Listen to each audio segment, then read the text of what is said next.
اوس موجوده دور کې تقریبا سبا یا بل سبا ایام عاشوره چې وته ویل کېږي. دا د صرف دې پر خبره کوم چې زموږ د قرآن مفاهیم بدل کړي شوي دي. ذکر نه چې شي جوړ کړي هغه تاسو ته پته ده، خو په هغې زه وروسته بیا خبره کوم. دا موضوع هم ځکه ده چې دا اوس سبا یا بل سبا به زموږ استاد مسلمانان په دې کې لګیا دي چې دا کم دلته ناست دي دغه شانتې دا نور په ګیر چاپېر په کلي کې دي، دا ټول به دا ناست دي. صرف د دې وجې نه چې د علماو منګړتې کیسې او روایات به اورېدلي او ورور مې په ځان باندې به ناره تېروي، خو په دې نه پوهېږي چې د دې شي اسلام کې څه حقیقت شته. ایام عاشوره د دې متعلق که تا چېرې روایات وکتل، ما تاسو ته مخکې دا خبره کړې وه چې حق خبره یوه وي، الله یو دی که نه دی، دا حق ده. رسول الله صلی الله علیه وسلم محمد مصطفی صلی الله علیه وسلم خیرنی نبی دی که نه دی، حق خبره ده. حق خبره یوه وي، هغې کې قسمونه نه وي، هغې کې اختلافات نه وي. اوس ایام عاشوره باندې که تا روایات وکتل ته به حیران پاتې شي چې دا څه شی دي او دا زموږ مسلمانان کوي څه شی. ایام عاشوره چې د کوم محرم کې د اخرنۍ نهم او لسم تاریخ دی، دې ته ایام عاشوره ویلی کېږي او ډېر فضایل یې ورکړي دي. داسې فضیلت دی او که دې کې د شربت وکړو په چا دې وڅښلو یا د ښه روټۍ وکړه په چا دې وخوړله، نو ستا به روغ کار رزق چې کومه دی فراخه. دا بالکل دین سره تعلق نه ساتي، دا اسلام سره تعلق نه ساتي، بلکې دا زموږ منګړت او روایاتو سره تعلق ساتي. صحیح د مولا صاحب ته دا خبره کوي چې روایاتو نه ثابت دي، روایات هم د سره منم، خو چې روایات خو د یوه خبره وکړي نو به منم که نه. ستا خپل روایت سل قسمه خبره کوي. زه استاسو ته صرف هغه اقوال ذکر کوم، تقریبا په دې باندې 13 اقوال، 13 خو صرف ما را جمع کړي، کېدای شي چې نور تحقیق مې پې کړی وی چې دې باندې به ما څومره را جمع کوی. اولنی کول دا دی چې وایي چې دې ورځې باندې انبیاو ته فضیلت ورکړی شوی دی، د دې وجې نه دا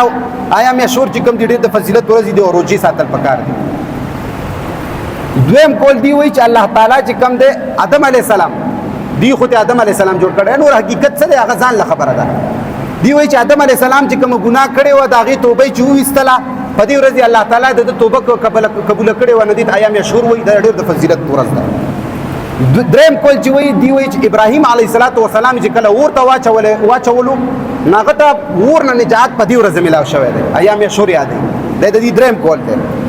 څلورم کول دی وایي چې کله نوح علیه السلام په دور کې چې د دنیا غرق کېده نو چې دغه کومه کشتي وه هغه په دې ورځ باندې د غر په څوکه باندې ولاړه وه. دا د دې څلورم کول دی. پنځم کول دی د دې روایاتو کې دی چې یوسف علیه السلام په دې ورځ د جیل نه چې کوم دی رها شوی او آزاد شوی. دا د دې پنځم کول دی. شپږم کول دی چې ایوب علیه السلام نعوذ بالله د هغې کیسې خو که تاسو واورئ چې داسې بیمارو چې ته وګورې چې کوم نسبتونه یې په هغې واقع کړي توبې به وباسي. په بهرحال موضوع زموږ هغه نه ده. شپږم کول دا دی چې وایي ایوب علیه السلام ته د بیمارۍ نه نجات میلاو شوی. بیا دی نهم کول ذکر کوي چې موسی علیه السلام چې کله د فرعون نه تلو نو په هغې ورځې باندې د فرعون د قافلې د قبضې نه چې کوم د نجات میلاو شوی موسی علیه السلام ته، نو دا ورځ چې کومه ده په دې وجه باندې د فضیلت میاشت ده. اوس بل کول ذکر کوي چې په دې باندې امام حسین رضی الله عنه شهید کړی شوی و. دا د دې لسم کول دی. په دې امام باندې هم راځم چې د امام کې دي ګوره زموږ د علما ټول عمر دا وایي که نه ته د انګریزانو نه متاثر یې، ته د یهودو نه متاثر یې. بېدینه ملا چې کله تا ته د حسین نوم راشي ته د حسین رضی الله عنه په ځای باندې ورته ولې وایې چې امام حسین؟ ته د شیعو نه نه یې متاثره، ته د یهودو نصاراو نه نه یې متاثره. امام حسین ته په څه وجه امام ویلی کېږي؟ دا اصطلاح د چا ده؟ او ته چې کله منبر ته وخېږي یا چا سره د ډیبیټ وي په انټرویو کې نو ته ورته وایې چې امام حسین. ته خپل تاثرات ته نه ګورې چې ته ترې متاثره یې. بهرحال زموږ موضوع دا نه ده، خو دا هم زموږ د مودیانو یوه ګمراهي ده چې دوی ورته وایي چې امام حسین. ولې ورته رضي الله نه وایي؟ څه وجه ده؟ افسوس زموږ په مسلمانانو باندې. نو دا لسم کولو. یو لسم کول کې دی وایي چې یونس علیه السلام چې کله قوم نه لاړلو او کله سمندر ته ټوپ کړلو، دا هم واقعه چې څنګه دغه حقیقت موږ ته معلوم دی، خو هغه زموږ موضوع نه ده. چې یونس علیه السلام کله سمندر ته ټوپ کړو نو مې خپل خېټه کې چې کم د دغه کړو نو هغه د مې خېټه نه چې پیغمبر یونس علی السلام ته کله نجات ملاو شو نو د ایام عاشور دي نو دې ته په دې وجه فضیلت ملاو ده دا د دې هغه خبرې دي چې دی صرف یوم ایام عاشور ته راوستي دي. اوس بل ځکه وی چې د عیسی علیه السلام بر اسمانونو ته خطل دا چې سم حقیقت لري دا ځان له فلسفه ده او دی پکې وی چې عیسی علیه السلام په دې ورځ کې اسمان ته خطه او ځکه دې ته فضیلت حاصل ده. دا د دې اقوال دي د وی خبره متعلق ښه واورئ سره. بل ځکه وی چې عیسی علیه السلام په پیدایش باندې چې کومه ده دا ورځ پیدایش شوی دا ورځ څخه فضیلت والا ده او دغه شانتي نور هم بشمار آیات دغه دي روایت دي خو دا اصل فلسفه د کم ځای نه شروع ده. اوس په دې خبره وو چې زمونږ استاد د مسلمانانو ستې دا خو مې د اقوال روایت خودل چې دا زمونږ استاد هغه اکابرینو مشایخو زمونږ غټو علما او دا شیزونه را جمع کړي دي دا خو مې دا غي اقوال د ذکر او زمونږ مسلمانان چې په کوم منهج روان دي هغه ته ګوره. دا روزه اوس ولې ساتل کیږي اصل د دې اصل زم د تخمه چې دا کم ځای نه شروع ده څو وجه نه شروع ده دا د چا د څو ورځو په دې ورځ باندې چا څه کول دا غي خبرم زورسته کومه. اصل فلسفه چې زموږ مسلمانانو کې شروع ده د دې وجه نه شروع ده چې موسی علیه السلام ته د فرعون د قابلین چې کوم د په دې ورځ باندې نجات ملاو شوی نو د دې وجه نه چې کوم دا ډېر د فضیلت غوړه میاشت ده. یو روایت کې راځي چې محمد مصطفی صلی الله علیه وسلم چې کله مدینه ته راغلو نو چې هغه کله د خلکو قتل د يهودي وقتل نو دی يهوديانو به دا روجي باندې مواظبت کولو همیشواله به کولو خامخا به نیوله. پیغمبر علیه السلام محمد مصطفی صلی الله علیه وسلم تاسو کړو څه وجه تاسو ولې نیسئ دا روایت دي دا د قران سره تعلق نه ساتي چې قران سره تعلق ساتل دي کې به 200 خبرې نه وي د قران یو خبرې لا تبديل لکلمات الله نو تاسو وکړه او دا روایت د چانه ده دا روایت هم اورات چې دا روایت د عبد الله ابن عباس نه ده او د عبد الله ابن عباس په دې وخت کې 3 کال عمر ده چې دا روایت دی کوي 3 کال عمر ده او دا روایت ده دغه په دې روایت باندې زما استاد مولا خلکو ته چې روزنی سره د فضیلت میاشته مونږ د روزي منکر نه یو مونږ د فضیلتونو منکر نه یو خو چې دا تکم به زه کې شیخ خاص کې او فضیلتونو ورکی د دې خاص منکر یو. عبد الله ابن عباس په دې ټیم کې د 3 کالو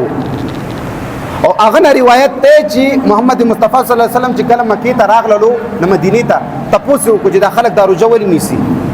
نو يهودو ته ویل چې دا به د دې وجه نیول چې موسی علیه السلام ته فرعون نه کوم د نجات ملاو شو نو دا غي د وجه نه نیسی نو چې پیغمبر اسلام ویل چې یاره چې موسی علیه السلام د وجه نه تاسو نیسه نو زه بیا را روان کال ته دونی سم هغه کال یو نه پر روان کال ته بدونی سم دا د دې روایت دي.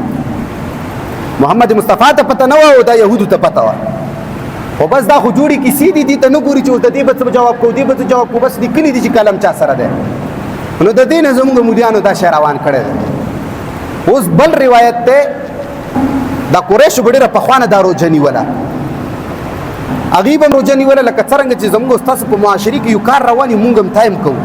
دغه شانتي پیغمبر علیه السلام ته نبوت نو ملاو شوی واغه بم دا د قریش د وجنه دارو جنی ولا هغه ټیم کې چې کم ټیم کې د نبوت نو ملاو شوی دا د دې روایت دی دا نه چې ځان نه وایم دا مې هغه روایت ته ویل چې کوم نه دي شروعات کړي زموږ مولانو زموږ مفتیانو زموږ کاریان او تاسو باندې زموږ باندې نسی او روایت د چانه دی عبد الله ابن عباس نه چې د درو کلو ماشوم دی باغ ټیم مگر افسوس زموږ تاسو مسلمانانو باندې غور فکر نشته بس سیمولات څو ویلې ورپسې روانیو. اوس د دې تاریخي چې کله ته د دې ورځې بنیاد وګورې چې دا چی شی و يهوديانو په دې ورځې باندې عید مناولو دا د يهودو د اختر ورځ و چې د موږ د اختر وایو خوشاله به کوله خوراکونه به پکول او زموږ مولانو تاورات او کړه روایت تاورات او کړه هغه حدیثونو چې کوم پیغمبر پسې منسوب بشوي دي تاورات او کړه پتاو په مای فرض کړه نن هر مسلمان ساتي او غور فکر سره ساتي سوچ وته کې چې دا سینې رانه ورسته مختلار شي او کله جایزه ده کله نه ده جایزه مونږ ته واتساپ کې میسیجونه راځي بقاعده و مولوی سه بودا ورځ رانه کزان شي او دا بکله وی او کم ورځ باندې ونیسو. افسوس ته مسلمانانو د یو شی حقیقت چې تاسو ته نه معلومه تاسو څنګه لګیاي د مولیانو په خبرو مزه قران ته کینه په والله چې د ګمرا کړي هم دي خلکو یې دیتا هر یو تنظیم ته یو ګول دایره جوړه دغه ته ویل چې دین بلوزي که تحقیق کې د دې په منځ کې به کې که مسله بیانې د دې په منځ کې به کې که مطالعه کې د دې په منځ کې به کې دین بار بنوځي باقاعده تاسو به اورېدلي د مفتی منیر شاکر شهید رحمه الله د خولې نه هم چې په مدارسو کې کله تا سره د غیر مسلک والا کتاب وګوري بعضې کتابونه تا په اخراج هم کوي د مدرسې نه دي پې وباسي او دا حقیقت خبره چې ما په مدرسې کې به کله نه کله د مودودي کتاب تفسیر به ما د دې وجې نه راغوستو چې زه اوس دې کې حق وګورم ولې حق د الله په کتاب کې دي خو ما چې د خلک ورپسې ګډې وډې وایي ورېږه ده څه ویلي دي و چې ما سره به طالبانو وکتلو چې هغوی به کمې ګډې وډې ویلې ما پسې چا خو به چې که ملګری به مخامخ به راته ووایي چې کم یارېده یا چې کم دی حیا به یې کول هغوی به په شیشه لګیا وو دا زموږ او ستاسو د مودیانو حال ده نو دا د یهودو د اختر ورځ نن ما او تا باندې روژې نیسي شیعګانو ځان ته په چی شي ښکلې کړی چې په دې ورځې باندې حسین رضی الله عنه چې کم دی شهید کړی شوی دی زمونږ والا په چی شي ښکلې کړی چې فرعون نه چې کم دی موسی علیه الصلاة والسلام ته نجات میلاو شوی او روایت څوک کوي عبدالله ابن عباس څومره عمر کې کوي په 3 کالو کې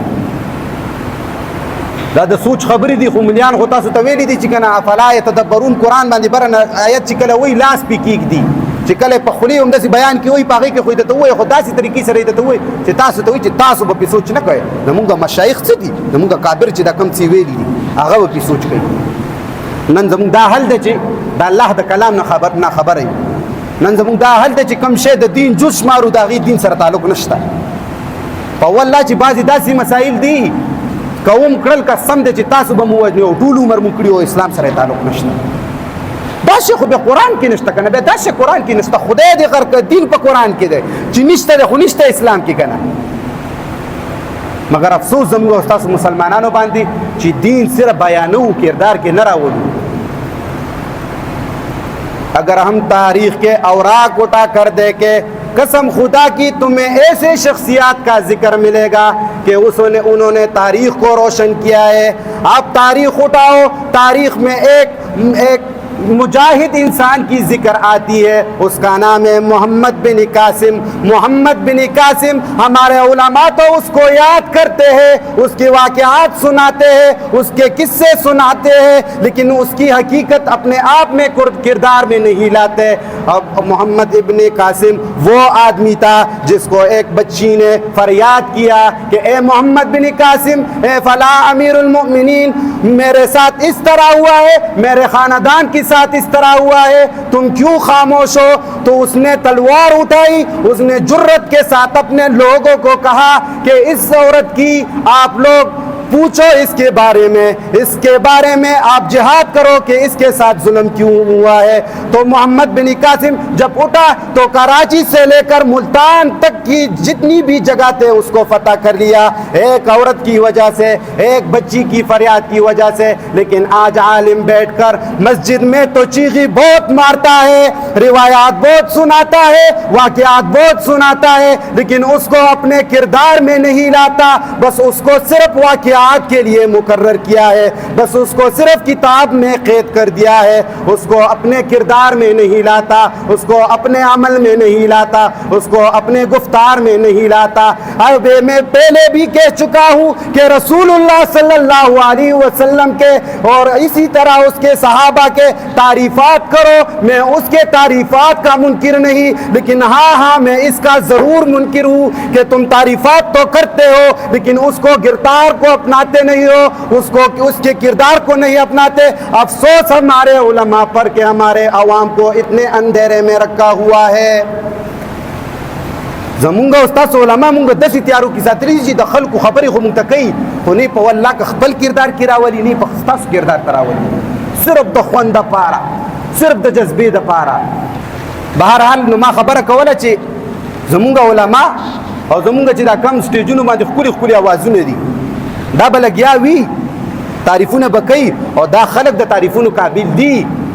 پیغمبران دا د تعریفونو قابل دي ورفعنا لك ذکر قرآن ویلی دي اولئک هم المفلحون قرآن ویلی دي اولئک هم الراشدون قرآن ویلی دي اولئک هم الفائزون قرآن ویلی دي مگر دا نه دی ویلی چې د دې لپاره تعریف کوو چې صرف سټیج صرف جلسه په ښکلې کړه بلکې د دې لپاره تعریف کوو چې کردار کې راولي گفتار کې راولي عمل کې راولي زندګۍ کې راولي کور کې راولي معاشره کې راولي په خپل ملک کې راولي مگر افسوس صرف د کتاب اور د سټیج او د یو مقرر ځینو پورې چې کم د خلکو مقرر کړي مولا سړی به یوه ګنټه بیان وکړي په یوې مسلې باندې چې دې سټیج نه کوشش قسم په الله چې د هغې خلاف کوي. وختي یو ملګری راغلی وویل چې پلانکي ویلې چې پلانکي پسې مونځ نه کېږي، پلانکي ویلې پلانکي پسې مونځ نه کېږي. ما ته خو د مونځونو خبرې کوې چې قرآن یې چې واعتصموا بحبل الله جميعا ولا تفرقوا، تاسو په یو قرآن باندې راغونډ شئ او فرقې کې مه بنډاو کېږي. بل ځای کې الله تعالی وایي چې تاسو مه کېږئ د مشرکینو نه چې څوک فرقې جوړوي. مال که دې آیات ته دې وکتل چې ته چا پسې کوې، په والله که هېڅ چا پسې هم کېږي او دې لا یو بر کې نښتي چې ته د پسې مونځ نه کېږي، د پسې خدای دې غر که یهودو نصارو کوم ځای ته ورسولی او ته لا اوسه پورې دې کېناست چې چا پسې کېږي چا پسې نه کېږي. د منځونو په حساب پسو چې چا پسې کېږي چا پسې نه کېږي، د پاټیانو والا پسې خو بالکل نه کېږي، ځکه چې قرآن ښکاره ویلي چې مه جوړوئ او ته یې جوړئ. ته فخر سره وایې چې زه پلانکي فرقې سره تعلق ساتم، زه پلانکي تنظیم سره تعلق ساتم. ظالمه د قرآن ایتونو تاسو ته نه ښکاري؟ عوامو تاسو ته د قرآن ایتونه نه ښکاري؟ بهرحال خبره مې کوله د ایام عاشور په باره کې چې د دې دین اسلام کې هېڅ قسمه ثبوت نشته او چې کوم شی رښتیا وي نو د هغې څه شی وي هغه خبره یې ووي. زمونږ په روایاتو کې دوه داسې واقعې دي، یوه د کربلا واقعه، یوه د معراج واقعه او یوه دغه شانتې چې دا کوم نور هم داسې دي. دې کې چې څومره روایات دي، څومره مذهبونه دي، څومره اقوال دي چې سوچ به دې ورته ویسي.